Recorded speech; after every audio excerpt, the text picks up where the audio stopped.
Hey, it's B Corey and welcome to my channel. You can tell by the title, we are taking down my mini braids today. And this takedown is going to be a little different. I decided I was going to do a little presentation on the things that I've learned from YouTube University about natural hair as I do this takedown. So let's first take this off. You can see what they're looking like. I really thought they were going to be dry and the ends were going to be like splitting off, but for the most part my hair has felt very moisturized and like my ends are still curled. Like I'm super happy with how my mini twists have lasted and what they've been doing to my hair. I didn't take before and after pictures, but I can tell my hair has been growing in these braids, y'all. I can tell we growing out here. My hair has literally been in braids all quarantine, so this is the smallest they've been, but for like 2 weeks straight I would put braids in and keep them in, and just that was it.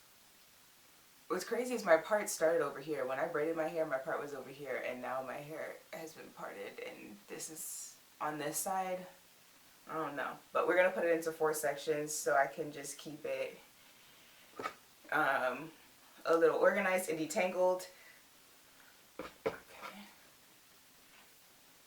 And we're gonna take them down with my mixture of water and you probably can't really see it, but Camille Rose coconut water leave-in. I just mix it in water in my spray bottle.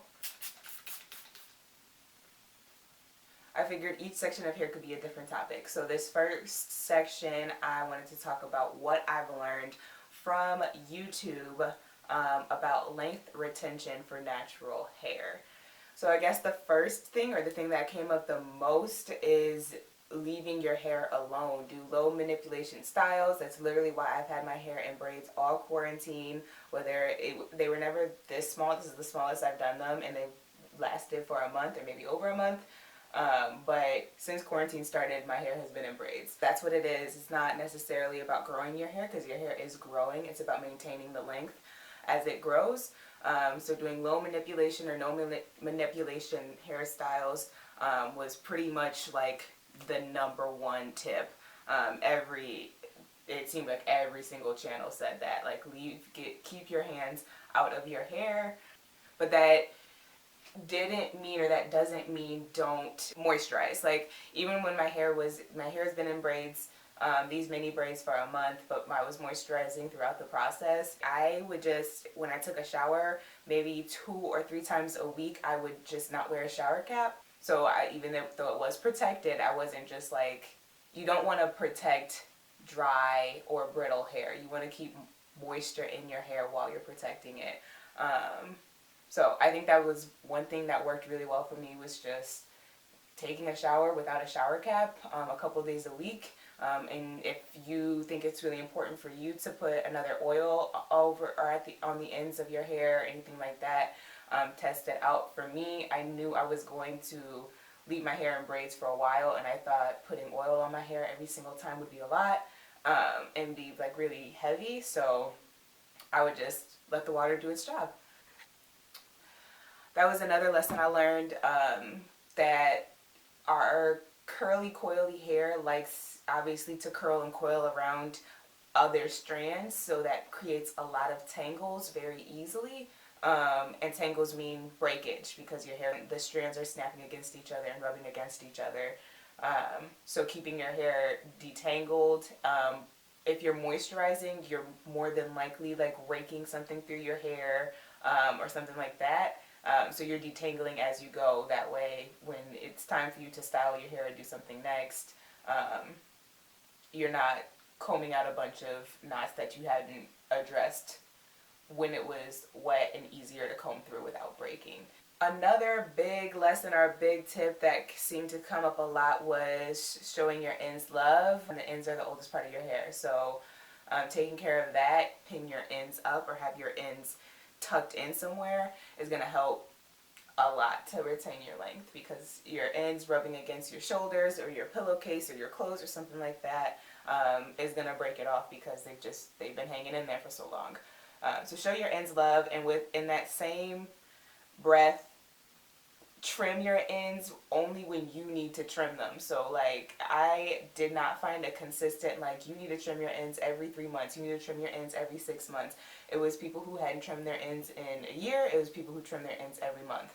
So it's like it's more so what makes sense to you, and you need to pay attention to how your ends are doing. Some people have more damage that they're gradually cutting off, so they trim their ends once a month. Some people leave their hair in protective styling for, you know, half of the year, so their ends really aren't seeing as much breakage or damage as someone who has their hair out more often. And then the last tip that I hear so consistently regarding length retention specifically was having a routine. Like you think of a routine like your wash day routine, you do a pre-poo, a shampoo, and a deep condition, or you do your protein treatment once a month, or like that. There's that type of routine, but there's also the like your hair gets used to patterns. And like for me, I used to think for the longest I just couldn't do a braid out because I'd done twist so much, so my hair just like loved twist outs. But when I did a braid out, it would just be like frizzy and like no definition. And then last year I started like really getting into like experimenting with my hair. I was putting a comb through my hair pretty much every day because I was styling my hair every day, so I went to the other extreme of just like not using a comb at all. So I like it. I think I needed to use a comb a little bit more than I did, but what I was doing during that time was just big sections for braid outs. I would have like 7 braids. I have 2 in the back, 3 in the middle, and then another 2 in the front.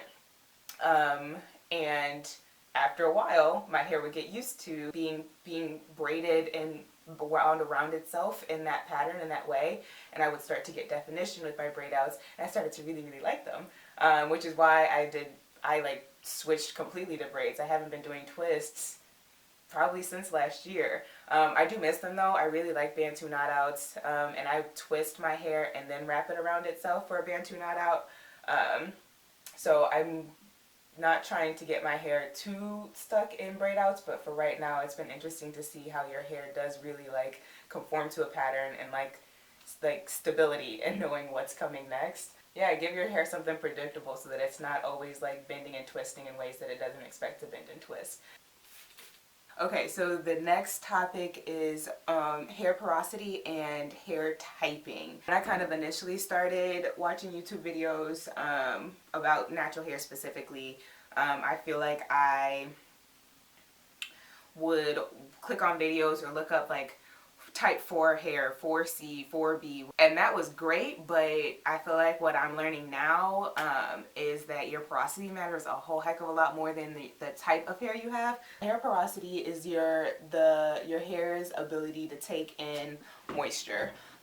So I thought I had low porosity hair. I did the like, I'm sure y'all have seen the like put a strand of hair in a cup of water, and if it sinks it's something, if it floats it's something else, and if it stays in the middle it's good.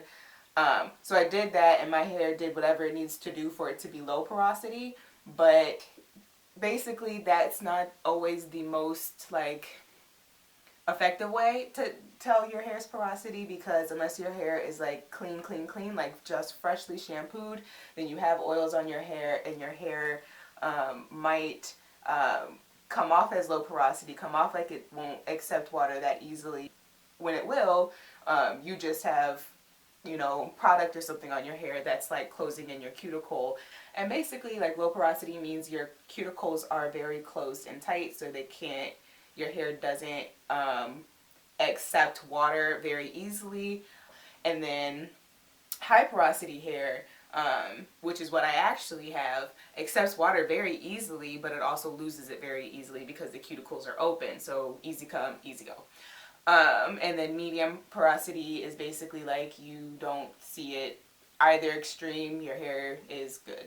So yeah, I recommend checking out Bree Hall's porosity quiz. I think she asked some really good questions that's going to help you get to know your hair. So like even if you don't know the answers right away, she's going to give you some questions to like help you learn how you can learn your hair basically. So that really helped me, and I feel like I knew a lot of the answers to that quiz for myself because I'd been experimenting with my hair so much, and I was high porosity on that quiz.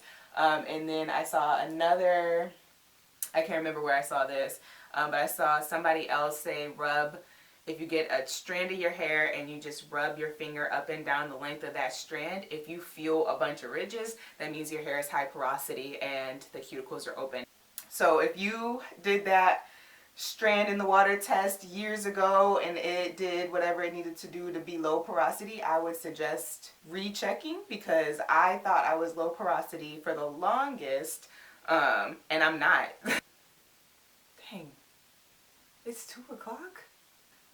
I think porosity is far more important than hair typing. I think hair typing is maybe interesting. I think the most important thing about typing is knowing that, like, the tighter your curl, the more, like, your 4C, your type 4 curls are going to wrap around each other a lot more than looser curls or straight hair will. So it's just, the tighter your curl, the more prone you are to tangles and knots. So you have to be really gentle when you're detangling. But other than that, I think typing is really interesting. It's more, it seems like more of like a social conversation, I guess, about, like, you know, almost like skin color. Like, just because we're both dark skinned, if you have oily skin and I have dry skin, the products you use aren't gonna work for me.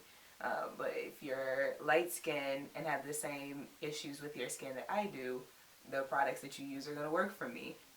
Light skin or dark skin, ashy is ashy. The last thing that I learned from YouTube University, what didn't come from a specific channel or video, it's just like going back to typing. When I started watching YouTube for natural hair, which was years ago, I would just look for girls who had hair that looked like mine. But after learning more recently, I'm learning that it's more important to just know your hair than to try to, like, match up. Like, you can't look at someone's video, you can't look at someone's hair in a video and know that their hair is going to react the same way your hair will. That's not a big enough indication, which is why I don't think typing is as important as just genuinely knowing your hair.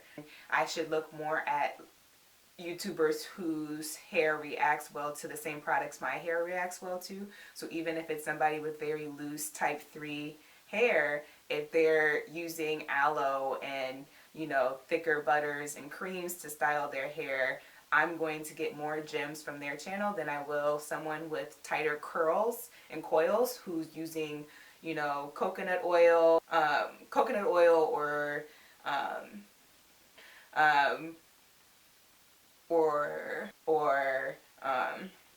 I mean, it's so many other factors that go into it, but yeah, so I think the most important thing I learned from YouTube University is the value of having a relationship with your hair. So there's no magic formula, there's no singular routine you can follow that's going to guarantee length retention or shininess or, like, whatever it is that you're seeking for your hair. There's no, like, one trick to it. It's you building your own relationship with your hair. Alright, so wash day is going to be a different video, but since I have it right here, I'm going to just spray. I'm going to do an apple cider vinegar rinse. So I'm going to spray this on my hair.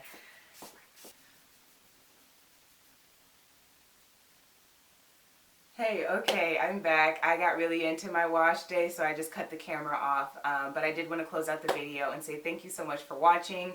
I hope you liked the tips. If you are also a graduate of YouTube University, especially in the natural hair department, please leave your tips down below and let me know what you want to major in next. Peace.